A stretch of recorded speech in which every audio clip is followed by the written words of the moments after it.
Week 5 of the NFL season. Our first round of buys are officially here. Missing a couple of top tier guys, Bijan, Josh Jacobs.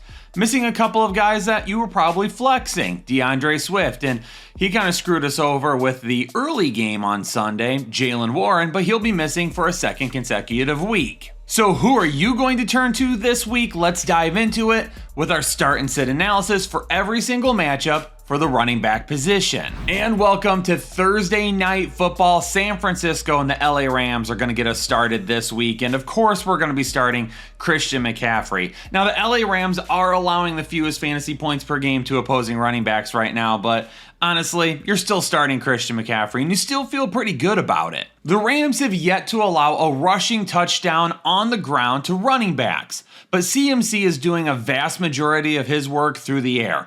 Right now, not only does CMC lead the running back position in targets, but he has the second most targets in all of football, regardless of position. The San Francisco run defense, no slouch themselves. They're allowing the 7th fewest fantasy points per game to opposing running backs. And Kyren Williams, he's had some tough matchups here of late, but he still's produced. He was the RB9 against Philadelphia just a couple of weeks ago. And last week, I think he could have had a much better week, but the Rams decided to just abandon the run, and they ended up throwing the ball 41 times. Because of that, Kyren Williams just didn't end up reaching his ceiling, but he did have 77 yards on only 13 carries. This week, we're kicking it off early on Sunday morning once again, but this time in England, with Minnesota staying overseas and playing against the Cleveland Browns, their second straight international game.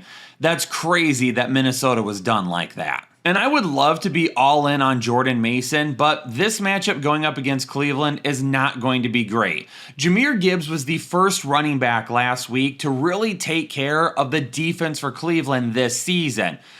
Jahmyr Gibbs is a different type of beast. But when you take a look at, your more power backs, the guys that aren't nearly as finesse as what Jahmyr Gibbs is, Josh Jacobs was one of them. You got David Montgomery last week who didn't have a great week, and now Jordan Mason. They have not performed well. I've probably got Jordan Mason a little bit closer to actually being a sit this week, but I still think he's got some touchdown potential because Minnesota can move the ball through the air against this Cleveland defense, and then hopefully when you get to the red zone, Jordan Mason would take care of one and put it in for us, giving us at least a touchdown if you have to start him because of the buys or if you're dealing with any injuries. Now, I might get some questions on Xavier Scott, who last week in the passing game had 8 targets, 6 receptions, 43 receiving yards, and a receiving touchdown, Those are great numbers. I highly doubt that we see those numbers again, however, nor is it something that I think will happen on a consistent basis. So because of that, for right now, I'm not going to include him. I don't think he's the one that we should be starting. Quinshon Judkins was fantastic against the Lions last week, and the Lions defense has been pretty solid against opposing running backs. He gave us a stat line of 82 rushing yards on 21 attempts and 1 rushing touchdown. He also caught all 4 of his targets in the passing game for another 33 yards. Now, he did lead the backfield this week with 58% of the snaps. His snaps aren't going up a ton as of yet. We've seen him climb a little bit since he's come back. We would really love to see him pass that 60% mark though, and that could happen here in week 5. Jerome Ford saw 27%, and then Dylan Sampson was at 13%. Last week was not an easy matchup. It was negative game script basically the entire time, and we still got solid numbers from Judkins. Right now, he's a guy that has to be labeled as a must start because he's performing like it. Las Vegas and Indianapolis will square up this week, and I tell you what, Ashton Jeanty, if you stuck with him long enough, he finally gave you a great performance. And that performance last week is not something I think we'll be seeing every single week, but for those owners who have kept Jeanty in their lineup, they're probably ecstatic over it. Indianapolis will not be nearly as easy. They're currently allowing the 6th fewest fantasy points per game, but I think Jeanty has at least bought himself more time in our lineup before we give up on him again. Even after a down performance last week, Jonathan Taylor is still the RB2 on the season. And yes, this matchup with Las Vegas giving up the 5th fewest fantasy points per game may not be the best matchup on paper, but are you ever sitting the RB2? No, you're not. And when it comes to Las Vegas, who have they really played that is an elite running back option at this point? In week 1, it was the Patriots. They weren't really doing anything with Travion Henderson and Ramondre Stevenson. He's been okay this year, but he's not Jonathan Taylor. In week 2, they had the Chargers. Omari and Hampton really hadn't gotten going yet. Washington was in week 3. JCM and Chris Rodriguez, they're not really the standard of high upside running backs right now. And then this past week with the Chicago Bears, it was DeAndre Swift. So Jonathan Taylor is the first elite running back they have faced this season. So we'll see how he tests them. The Giants are going to get the Saints defense this week, who's currently allowing the 9th most fantasy points per game to opposing running backs. And this is a matchup that I feel way better about for Cam Skattebo than I did last week. And I told you all last week, if you were super excited to start him, go ahead. That's absolutely fine. I get it.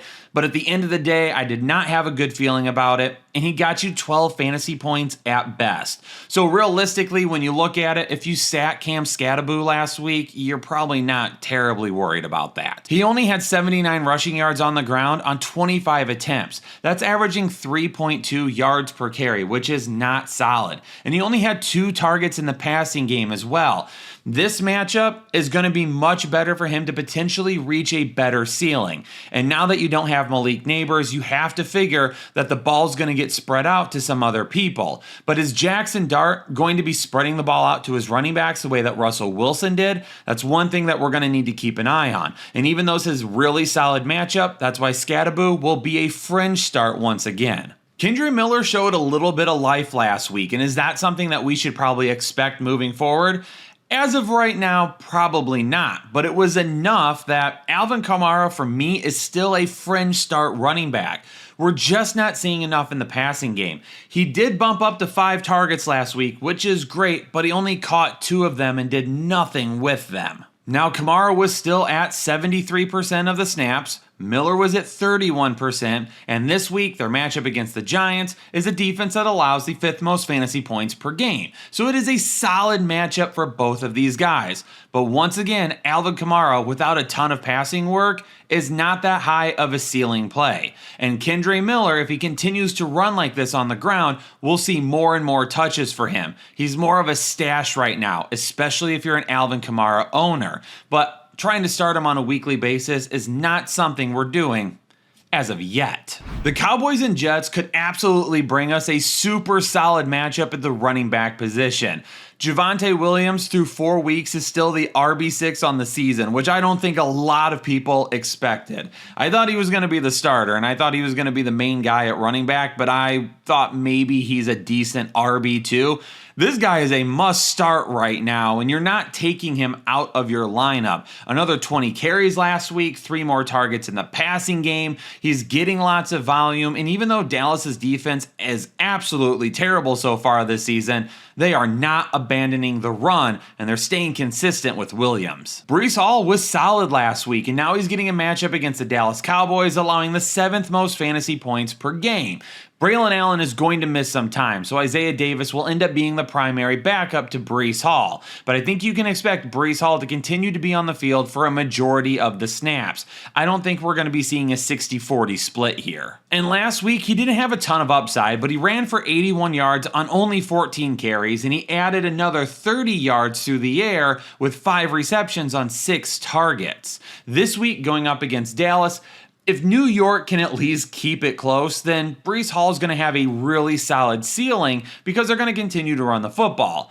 But if for some reason Dallas gets out in front and they stay out in front and New York can't keep up, then Breece Hall will have a solid floor, but it's probably going to be a little bit more like what we saw last week and not higher than that. For the first time since he took over as the head coach in Denver, Sean Payton has a 100-yard rusher in a game, and that was J.K. Dobbins. Now, J.K. Dobbins and R.J. Harvey saw a much more even split in the backfield this week than what we've been used to begin the season. So you have to wonder if R.J. Harvey is going to be fantasy viable here very, very soon. And based on the numbers last week, you have to say yes, because Dobbins had 16 carries for 101 yards, and then he had 1 target and 1 reception for 4 yards. R.J. Harvey, he had 58 yards on 14 carries, but in the passing game, he added 40 yards on 4 receptions with 5 targets and a touchdown. Denver was fairly easy winning this game for a majority of the night, so maybe that had something to do with RJ Harvey seeing a lot of playing time towards the end of the game. However, even at halftime, this was essentially even. Both of these guys were right around the same snaps. I think J.K. Dobbins only had 3 more snaps than what RJ Harvey did at halftime. And Philadelphia is not going to be easy this week, but J.K. Dobbins has been successful in some tough matchups this year. But it's RJ Harvey that surprisingly for some of you is a fringe start for me. Y'all know how much I love RJ Harvey. He was one of my biggest players that I advocated for in the draft this year, and I love where he landed. But when they signed J.K. Dobbins, we knew that the path to regular touches was not going to be easy. But this past week, we saw a path to regular touches, and if it keeps up, both of these guys could be startable on a weekly basis. When you take a look at Saquon Barkley, you are not overwhelmed with the numbers right now, and if you spin a top 1, 2, or 3 pick on him, you're probably not loving it. And this week against Denver, who's allowing the 10th fewest fantasy points per game, you probably aren't feeling great still about the upside that Saquon Barkley presents. He's only the RB12 right now. His high in rushing yards in any game is 88 yards. He has 2 other games where he's under 60 yards rushing, and he's only averaging 3.1 yards per attempt. Will that get better? I absolutely anticipate on it getting better. But when is the question? And if your team was built around the potential upside of Saquon Barkley, you could be struggling right now, and that's something that you might have to continue to deal with for a while. Miami and Carolina and De'Von Achane, another really great performance on Monday Night Football, but with no Tyreek Hill moving forward for the rest of the season, you have to assume that De'Von Achane is going to take on a much bigger role in the passing game. And so far through 3 weeks this year, he had been doing that. But this past week, he only saw 2 targets, which means he didn't even make it into the top 12 running backs, even with what he did on the ground. That's okay, though. I expect him to get back to that top 12 upside this week as Tua looks to potentially utilize him more in the passing game now. Chuba Hubbard's going to get a solid matchup this week going up against the Miami Dolphins, who are currently allowing the 7th most fantasy points to opposing running backs. Now, this past week, when Carolina got blown out of the water, we saw a couple of other running backs also getting some touches very similar to Chuba Hubbard. I don't expect that to be something that's going to continue, though. I'm not expecting 9 to 10 touches a week for Rico Dowdle when Chuba Hubbard has been the guy all season long. I think this was much more about the score of the game than Chuba Hubbard himself. And with such a solid matchup this week going up against Minnesota, I expect him to not only have a pretty safe floor, but to make a run at the top 12 as well. For Houston and Baltimore, I expect there to be a lot of questions about this matchup. It could be about Woody Marks and whether or not he truly is the RB1 now. And if you listened last week and even the week before, we kind of saw the writing on the wall that Woody Marks was coming, we just didn't know exactly when he would arrive. When it comes to Baltimore, Derrick Henry, are you panicking? Are you not panicking? But let's start with Houston. And right now, Houston's got a great matchup this week. Baltimore is allowing the most fantasy points per game to opposing running back, which is kind of insane given how good Baltimore's defense has been in the past. But Baltimore is banged up and they've got injuries all over the place right now, especially on defense. So for Woody Marks this week, he's going to be a start for me. He overtook Nick Chubb. Woody Marks had 56% of the snaps last week. Nick Chubb had 42% of the snaps. When you take a look at the script, we have 17 carries for 69 yards and a touchdown for Woody Marks. But then in the passing game, he adds 4 receptions on 5 targets, 50 receiving yards, and a touchdown. And now he's going up against the defense that gives up the most points to opposing running backs. So we absolutely have to list Woody Marks as a start this week. Baltimore is allowing the 4th most receiving yards and rushing yards to opposing running backs. Now, I would not be shocked if Nick Chubb still sees 10 or more carries this week. And because of that, especially if for some reason we're down in the red zone, Nick Chubb could have 10 carries for 50 or 60 yards because of the defense he's going up against. And if he scores a rushing touchdown, he's going to be a top 24 running back. So because of that, I have to list him as a fringe start. In weeks where we have a much tougher matchup, expect Nick Chubb to be a sit moving forward, while Woody Marks will end up being the start or a fringe start. I know people are probably freaking out about Derrick Henry, so this portion of the start and sit video may be a little bit longer because I really want to dive into a few numbers to help you realize how much you should not be panicking at this point, because Derrick Henry is still averaging 5.8 yards per carry. He still has 3 touchdowns in 4 games, and I expect those numbers to still be very solid moving forward. The biggest issue that we have with Derrick Henry right now are the 3 fumbles that he had consecutively to begin the season. 2 of those fumbles he actually lost, and that is where there could have been a sizable swing in fantasy points. Now, let me explain the math a little bit, and this part might take some time, but if you're a Derrick Henry owner, you're going to want to listen here for a minute or two. When you lose a fumble, there is an opportunity that you're swinging away from the addition of anywhere from 4 to 8 fantasy points, especially at the end of the game where Derrick Henry was getting those carries. Because you have to realize that in some fantasy leagues, number one, you're going to lose points for the fumble itself. But number 2, if you actually lose the fumble and your team doesn't recover it, you could lose extra points. I have seen leagues where you lose 2 points for a fumble, but then you lose another 2 points if you don't recover the fumble, which means that could potentially be like 4 lost fantasy points for Derrick Henry right there. But it's not just the fantasy points that you're losing for the fumbles. It's the potential fantasy points that you're losing out on because you don't have that drive any longer. So the yards Derrick Henry could have picked up. You have the touchdown that Derrick Henry could have scored at the end of the drive. So 2 lost fumbles, in my opinion, swung anywhere from 4 to 8 fantasy points away from Derrick Henry for each of those lost fumbles. And let's say on the low end, Derrick Henry lost out on the potential for 4 extra fantasy points based on both of those fumbles. Well, that would be 8 extra fantasy points total for the season. And if he had those 8 extra fantasy points, instead of being the RB19 right now, he would be the RB12. You would probably feel a whole lot better about that, wouldn't you? Well, let's take it a step further. Let's say that Derrick Henry missed out on the potential of 8 fantasy points per lost fumble. If he did that, that's an extra 16 fantasy points. That would put him all the way up at RB9. And guess what? Once again, you wouldn't be that upset with Derrick Henry as the RB9. Are we panicking on Derrick Henry? No, we're not. And Lamar Jackson right now is dealing with a hamstring issue.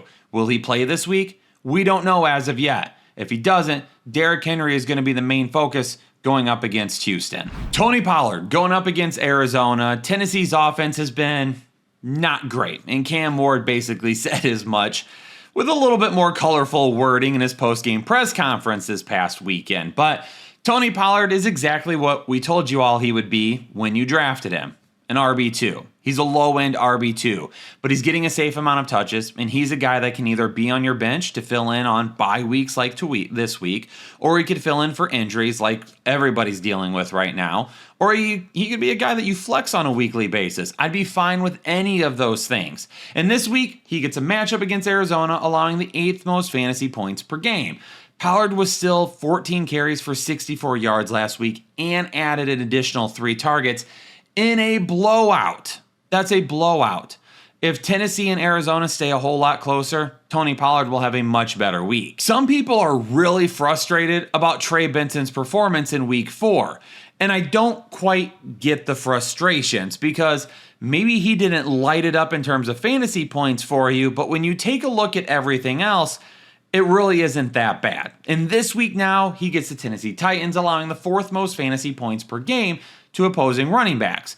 But talk about the numbers outside the fantasy points to begin with when we talk about Trey Benson. Number 1, he played 55% of the snaps. He was still the lead running back and will continue to be the starter moving forward. So snap-wise, we're going to give it to Trey Benson? Absolutely.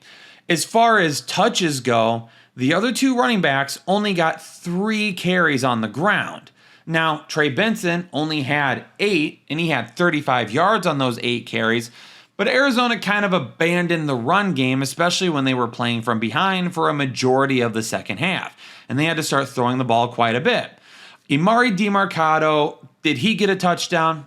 Absolutely, but he only had 2 targets. That was it. Trey Benson had 5, and he caught all 5 of them. It was only for 19 yards, but give me 5 targets every single week for my starting running back. Trey Benson, I think, is going to be just fine. And with a great matchup this week, I think Trey Benson can take advantage of it. And I think you should as well. We're going to be keeping an eye on this Tampa Bay-Seattle matchup all week long, mostly because of Bucky Irving. Now, as of this recording, we're not 100% sure exactly what the issue is, because I've seen people say it could be his knee, I've seen people say it could be his ankle, I've seen people say it could be his ribs. On Monday, during his press conference, Todd Bowles told reporters that we have so many guys going for MRIs right now, I don't even know who all the names are. But somebody did ask about Bucky Irving specifically, and he said, yeah, he's one of those guys that we're worried about. But no indication on what the actual injury is as of this point.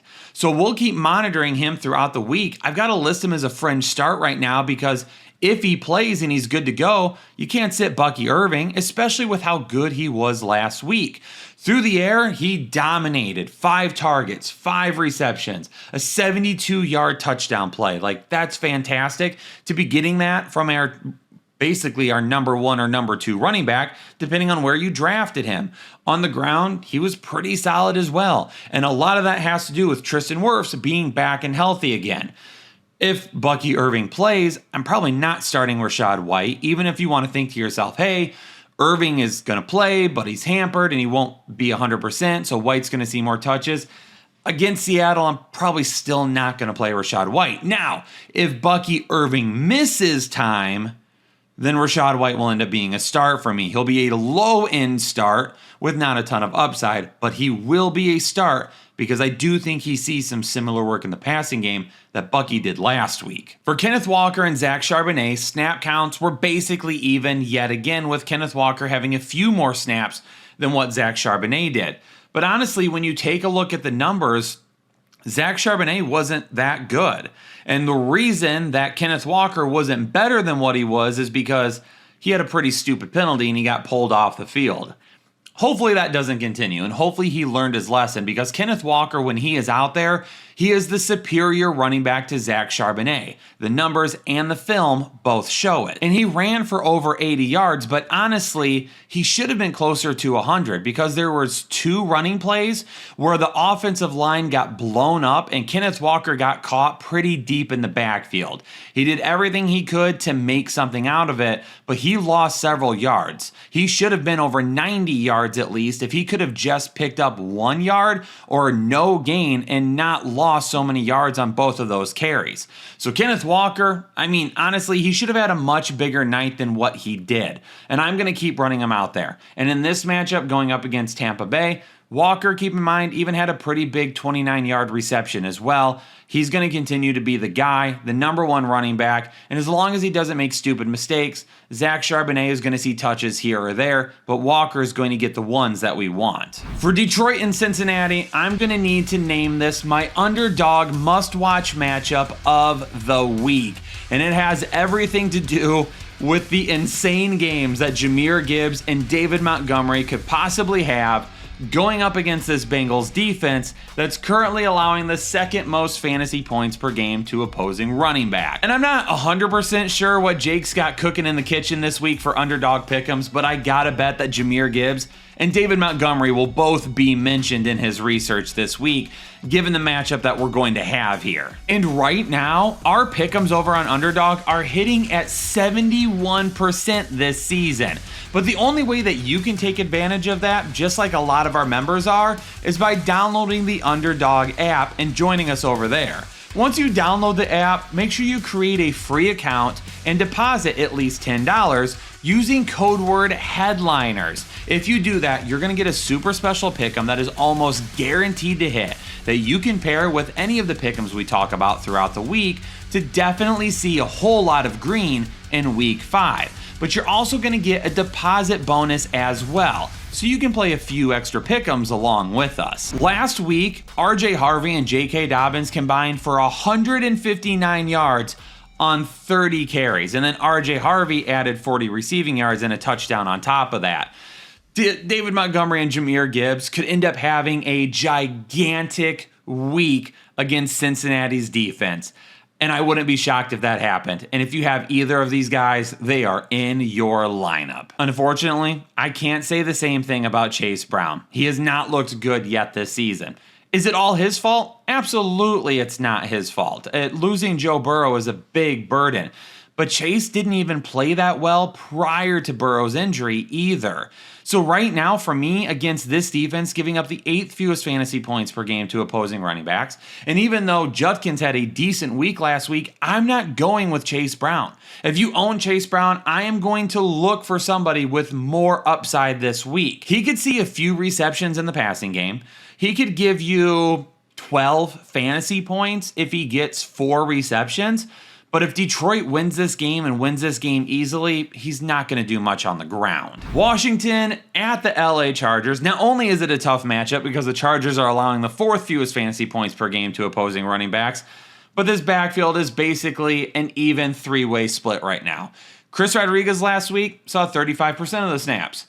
JCM last week saw 35% of the snaps. Jeremy McNichols saw, 33% of the snaps. Not quite, basically the same thing. I mean, Chris Rodriguez was definitely the much better running back to start the game. Ja'Cory Krosky-Merritt finally kind of caught up towards the end of the game, and their numbers ended up being fairly similar. But to be fair, 48 of Chris Rodriguez's 59 yards came on one play. I'm staying away from this backfield entirely right now because I think you're going to see a lot of the same thing. A 3-way split between these guys, and I think they're going to roll with whoever has the hot hand. If Chris Rodriguez had the hot hand to start the game and then just didn't do anything the rest of the way, you're going to see more JCM. If JCM has the hot hand to start the game and doesn't keep doing anything with it, Chris Rodriguez comes in. If one of them starts off hot and plays well the entire game, you're going to see them with the ball. So right now for me, the Washington running backs, I'm just going to stay away from. But the one running back I'm not going to stay away from is Omarion Hampton because this dude is good. And I told you all that over the offseason. He was my number 2 running back, and I told everybody that he was just as good, if not better, than Ashton Jeanty in some aspects of the game. And I love where he landed. But when they brought in Najee Harris, you had to expect that Omarion Hampton was going to be worked along slowly. Well, Najee Harris is gone for the season. Omari Hampton is the main guy, and he decided to give us 128 rushing yards on 12 carries with a rushing touchdown, 5 receptions on 5 targets, and 37 yards in the passing game. I love Omarion Hampton, and I think he's going to be a top 12 running back the rest of the year. If you're a glass half empty type of person, then TreVeyon Henderson to you is a wasted draft pick that is never going to pan out and unfortunately isn't going to win you your fantasy league this year. If you're a glass half full type of person, he's Jahmyr Gibbs 2.0. Now let me add some clarification and some backup information as to why Jahmyr Gibbs 2.0 TreVeyon Henderson could actually be a thing. Now, right now, Ramondre Stevenson, after 2 fumbles last week, still getting 57% of the carries, is kind of crazy. Henderson was at 31%, Gibson was down to 18%. And maybe we can't take into too much of what happened the last game because the Patriots were up and up by a lot the entire game. And maybe moving forward, when we're in some situations where the game is a lot closer, maybe the Pats start turning to TreVeyon Henderson a little bit more often. But even as a Ramondre Stevenson truther myself, I don't get the usage of TreVeyon Henderson. I do see some things where it kind of leans into the pass blocking, where TreVeyon Henderson just hasn't been very good as a pass blocker, and it's not something that he's really had to do for an extended period, even going back into college. But Jahmyr Gibbs was kind of the same way. During his rookie campaign, the first half of the season, he wasn't really utilized. He was worked in very slowly. They wanted him to get used to the speed of an NFL game. They wanted him to learn to pass block better. They wanted him to do all of these things to be a complete running back. Well, maybe the same thing is being done with TreVeyon Henderson, and maybe he isn't a top 24 running back right now. But by the end of the year, we're going to keep our fingers crossed that he's utilized enough that he does become a top 24 running back. So for now, continue to be cautious. But if you own him, do not get rid of him and we'll see what happens over the next few weeks. James Cook is the RB1, and he is proving that in Buffalo, touchdown regression is not a thing and doesn't matter. James Cook continues to be absolutely fantastic on the ground. He's got the high upside this year because you know what? He's not touchdown dependent. Is he scoring touchdowns? Absolutely, but he's not relying on touchdowns to fuel his fantasy points because this season he has 3 games where he has rushed for over 100 yards. In terms of the passing game, he's adding some yards here or there, not a ton, but he had 58 yards in week 1, so even though he didn't run for 100 yards in week 1, he still had 100 total yards. That is not something that we saw from James Cook last year. Last season, James Cook did not run for 100 rushing yards until week 8. And he only had 4 games total where he ran for over 100 yards. One more 100-yard game this season, and he will match his total from last year. So all of the concerns that I had about James Cook last year are not concerns anymore because he's not being fueled by touchdowns. He's being fueled by overall gameplay and great running back numbers. I love to see it. And to be clear, James Cook was not a must avoid for us this season. I saw a few people try to get us with some haha, got you comments last week, but it's not true. The only time we were worried about James Cook is when he didn't have a contract and he was holding out. Once he got his contract, we were like, nope, we're on board with him now, especially where his ADP is. Yeah, let's just go ahead and stay away from Isaiah Pacheco and Kareem Hunt. This matchup against Jacksonville, allowing the 10th fewest fantasy points per game, already isn't the best matchup in the world. But last week, Hunt led the team with 44% of the running back snaps. So it's clear at this point that they're going to start giving him more work over Isaiah Pacheco, it feels like. On top of it, people are like screaming for Brashard Smith and want him to get more touches. But I doubt that's going to happen until Isaiah Pacheco or Kareem Hunt, either one, were to miss time with an injury. So right now, there's just not a whole lot of upside, and there really isn't a whole lot of floor with this Kansas City running back room either. And because of that, I'm just going to stay away from both of them. Travis Etienne, this is going to be the miss that haunts me the most for the rest of the season, because if you've been with the channel for, this would have to be your 3rd season with us, you know that not last year, but 2 years ago, I was all over Travis Etienne. Breakout candidate, the DRBR loved him. We knew that we had something special with Travis Etienne, and I was all on board. He was my breakout candidate. He ended up being an RB1, had a fantastic season. People love the fact that they drafted him. Last year, didn't look all that great. Tank Bigsby looked a whole lot better. And when I sat down and did the research this year and I brought in way too much coach speak, I bought into Tank Bigsby a little bit more, and I shouldn't have done that, especially with how much crap I've given Tank Bigsby over the last couple of years, and with how much I love Travis Etienne. I abandoned my boy. And you know what? When you abandon your boys, that's what happened. They get you, right? They get you good. And that's what Travis Etienne has done. 10th most fantasy points per game allowed by the Kansas City Chiefs. He had his second 100-yard game of the season last week. He had a 48-yard touchdown run. We're going to continue to start Travis Etienne. There you have it, Headliner Nation. The video might be a little shorter than what we've had over the last couple of weeks because we've got 4 less teams to talk about. But that doesn't mean that the information provided is just as in-depth. So hopefully you got enough out of this video that you can start setting your lineup for week 5 and feel good about it. But make sure that you keep coming back for the rest of the analysis. Quarterbacks, tight ends, running backs, rankings videos, my show on Saturday, Jake's Pick'em show on Friday. Everything we got left through the rest of the week is exactly what you'll need to be successful in fantasy football. So hit the like button, subscribe if you're new to the channel. Everybody turn on bell notifications so as soon as we drop content, you'll know about it right away. Can hop on in, hype up the videos, and give us some super solid watch time so YouTube thinks our videos are super sick. We know they are, you know they are, but we need YouTube to figure it out a little bit more as well. Stay safe, stay healthy, and I'll catch you all in the next episode of the Fantasy Headliners.